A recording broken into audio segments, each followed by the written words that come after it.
మండలం తులసి గ్రామంలో ఏనుగుల గుంపు వరి, అరటి, మొక్కజొన్న పంటలను నాశనం చేశాయి. చేతికందిన పంటలు గజరాజులు ధ్వంసం చేయడంతో గిరిజన రైతులు లబోదిబోమంటున్నారు. ప్రభుత్వమే తమను తక్షణమే ఆదుకోవాలని రైతులు వేడుకుంటున్నారు.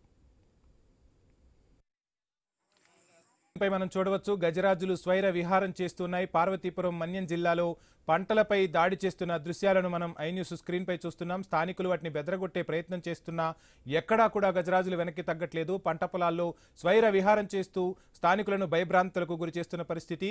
ఇక పంటలు నాశనం అవడంతో రైతన్నలు లబోదిబోమంటున్నారు.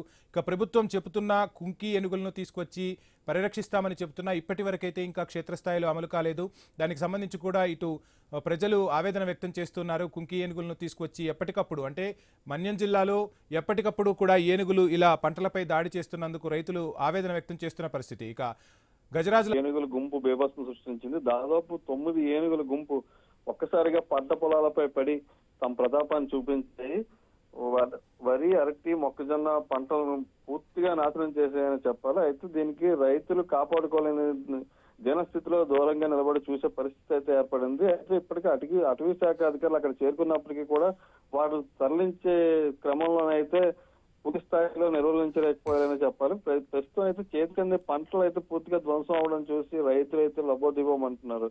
అయితే ప్రభుత్వం తక్షణమే తమను ఆదుకోవాలనే ఇప్పటికీ కుంకి ఏనుగులు తీసుకొచ్చి వీటిని తరలిస్తారని ఇప్పటికీ అధికారులు చెప్తున్నప్పటికీ అది కార్యరూపాలు దాచడంలో మాత్రం జాప్యం జరుగుతుందని చెప్పాలి.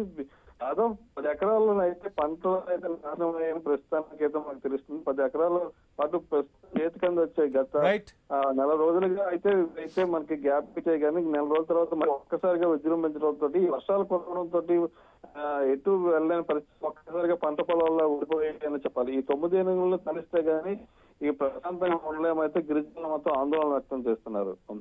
Right, thank you Ramesh.